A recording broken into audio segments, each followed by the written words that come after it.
Have you ever felt invisible in your own family? No matter how much effort you put in, it's never enough, because you're always standing in someone else's shadow. Well, that has been my reality. This is my story. Please, before I proceed, kindly hit subscribe button, like, and share this video to your loved ones. Thank you so much. My name is Joyce Louise, and I'm 24 years old. For a living, I'm a programmer at a software company. Just typing away, and honestly, that's pretty close to the truth sometimes. But for me, it's more than that. It's about building things from nothing. You start with a blank screen, and with a few lines of code, you can create something that solves a problem or makes someone's life easier. It's a job that feels so powerful and meaningful to me. But for the longest time, it felt like no one in my family really got it. My siblings, they were the stars of our family. They all had what my parents called real jobs. My older sister is a doctor, my brother is a lawyer, and my youngest brother is this super successful businessman. Their jobs were easy to understand, easy to brag about at family gatherings. My daughter is saving lives. My son is fighting for justice. There was so much respect and so much pride for them. And they deserved it. They were all brilliant and hardworking. But it meant that my work, my programming, which felt so huge and important to me, just faded into the background.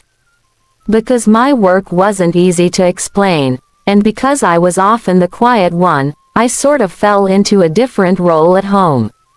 I became the go-to person for everything. Joyce, can you run to the market? Joyce, have you done the dishes? Joyce, please clean up the living room. It was just assumed that because my job wasn't as grand as theirs, I had more time for household chores. My parents, without even thinking about it, started treating me like the family maid. Their respect and their conversations were always for my siblings. My voice, my opinions, my day, they just didn't hold the same weight as everyone else's. There are moments in life that just sting, that you never forget. For me, that moment was at Christmas dinner. The house was beautiful, the food was amazing, and we were all laughing. After dinner, it was time for gifts. My parents had wrapped presents for everyone. My sister got a stunning new watch, my lawyer brother a fancy briefcase, and my businessman brother a trip abroad. Each gift was met with excitement and big smiles. I watched, happy for them, but as the last gift was unwrapped, I realized something. There was nothing for me. Not a single gift. It wasn't about the present itself. It was about feeling completely forgotten, like I didn't even exist in that moment. Luckily, my work life was a completely different story. My boss, Mr. Davies, was incredible. He wasn't just my boss, he was a true mentor. He saw my dedication, my hard work, and my talent for solving complex problems. He always used to say, "Joyce, you have a talent for thinking around corners. Don't ever let anyone dim that light." His words were like water to a thirsty plant. They nourished me and made me believe that what I did really mattered. He gave me opportunities, pushed me to grow, and treated my ideas with genuine respect. It was such a contrast to my home life, a breath of fresh air that fueled me in ways I can't even describe. One day, Mr. Davies called me into his office. He told me the company had landed a massive, international project. It was a huge software overhaul for a major client, and it required a dedicated team to live and work abroad. Then he said, "Joyce, I want you to lead the programming team on this. It's a 1.5-year commitment, far from home, but it's a game changer for your career. I trust you with this." My jaw almost dropped. Me, letting far away. It was terrifying, exhilarating, and everything I had ever quietly dreamed of. I accepted, of course, with a pounding heart and a surge of determination. Telling my family was exactly what I expected, and it still hurt. I gathered them for dinner, so excited to share my news. I've been chosen to lead a major project abroad for a year and a half, I announced, trying to keep my voice steady. My sister nodded politely. Oh, that's nice, Joyce. A long vacation, then. My lawyer brother frowned slightly. Are you sure you can handle that, Joyce? It sounds like a lot of responsibility. My parents just looked a little bewildered. A year and a half. So who will help with the house, then? My mom asked, genuinely concerned about the chores. There was no real celebration, no understanding of the immense professional leap. Just dismissal, doubt, and a focus on domestic duties. It solidified my resolve to go, to prove them all wrong. So, I packed my bags, but not with grand farewells or tearful goodbyes from my family. It was a quiet departure. My parents offered quick blessings, more out of custom than genuine enthusiasm. My siblings were busy with their own lives. Mr. Davies, however, was there at the airport, giving me a solid handshake and a genuinely proud smile. Go show them what you're made of, Joyce, he said. His belief in me was a lifeline. As the plane took off, leaving my home country behind, I looked out the window. There was a mix of sadness, but mostly, a deep sense of liberation.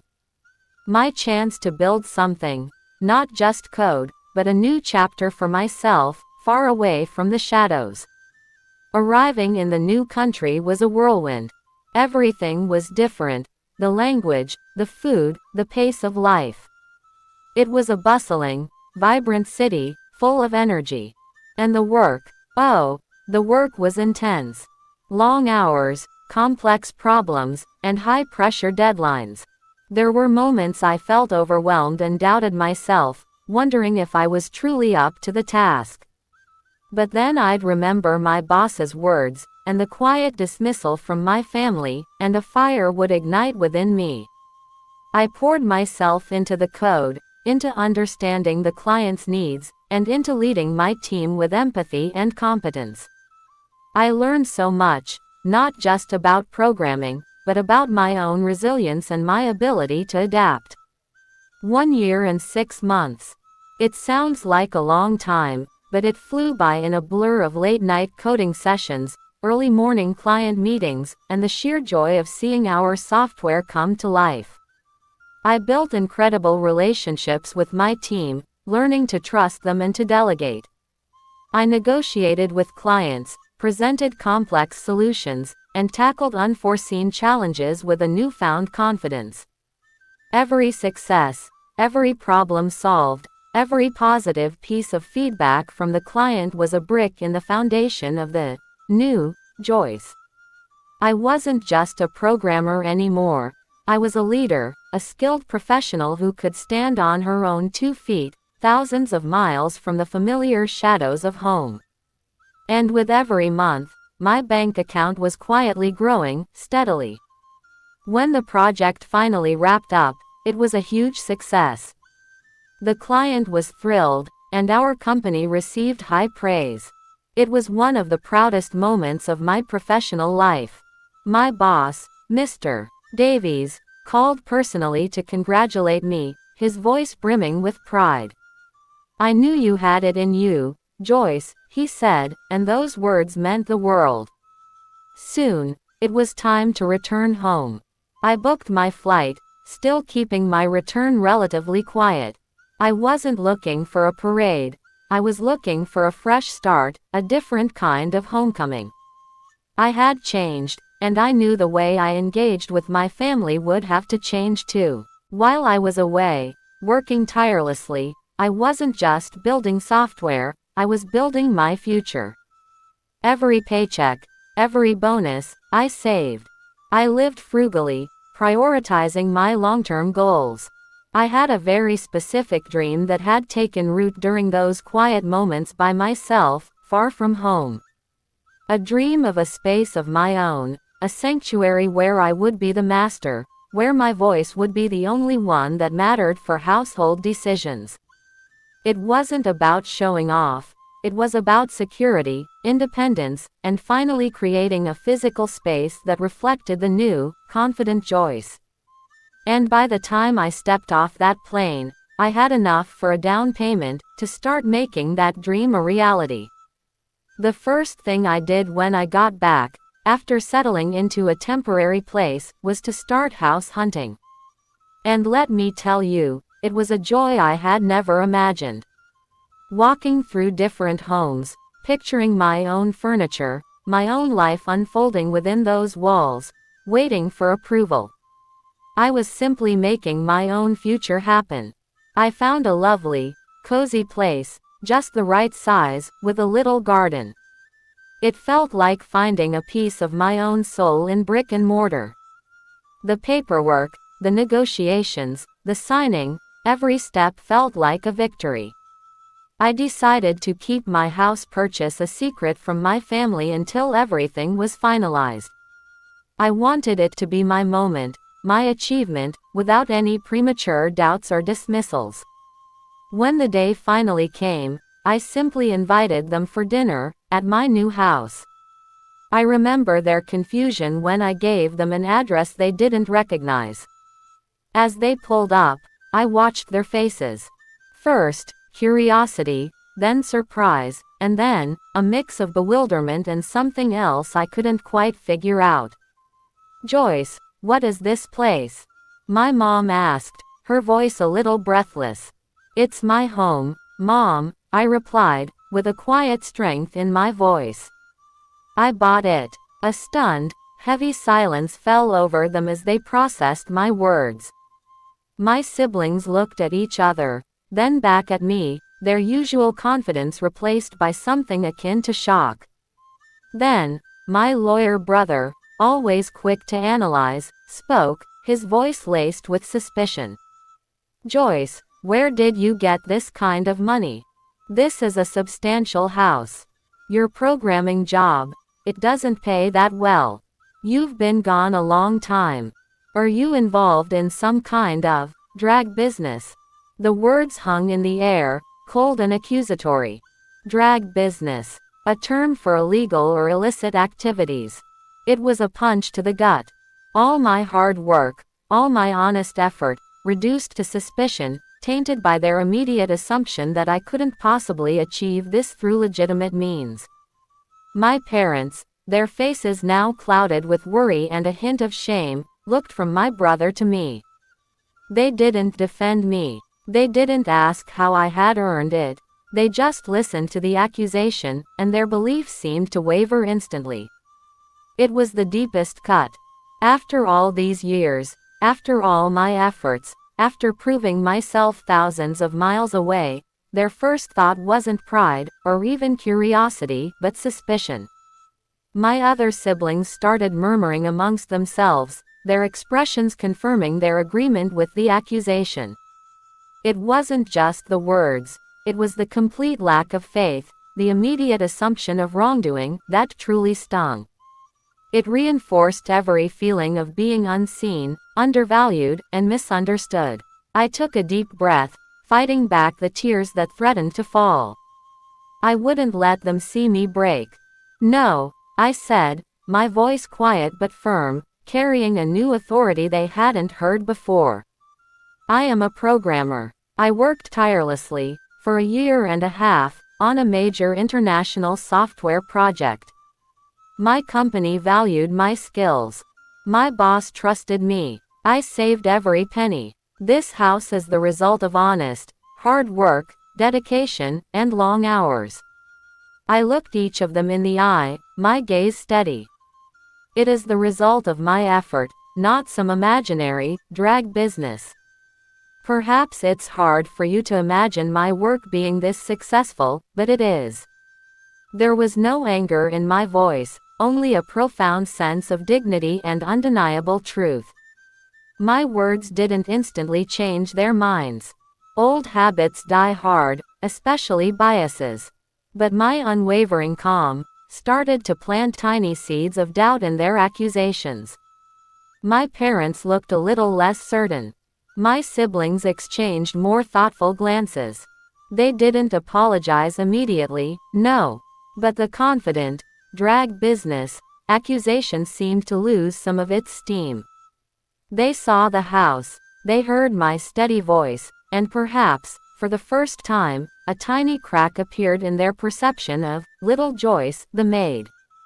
They didn't accept it fully, not yet, but the ground beneath their assumptions had begun to shift. I didn't wait for their approval anymore. I began to truly live in my new home, decorating it to my taste, hosting friends, building a life that was authentically mine. My parents, after some time, started to visit. They saw the pride in my eyes, the warmth of my home, the tangible proof of my hard work. My siblings, a little humbled, started to ask more genuine questions about my work, trying to understand this world of coding that had clearly given me so much. It wasn't an instant fairy tale ending, but it was a beginning of respect, of understanding, and of my own brightly shining life. And so, the quiet girl who was once treated like a maid, the programmer whose achievements went unseen, had finally come into her own. My story isn't just about buying a house. It's about building a life, a purpose, and a sense of self-worth that no one could ever take away. It's about finding your own spark, nurturing it, and letting it blaze into a fire that illuminates not just your path, but inspires others too. It taught me that while family love is vital, validating yourself is even more so. And that, my friends, is the most valuable house I've ever built, the house of my own strength and independence. It's a powerful lesson, and one I'm so proud to share with you all. And so, my friends, that's my story, the journey of the unseen spark.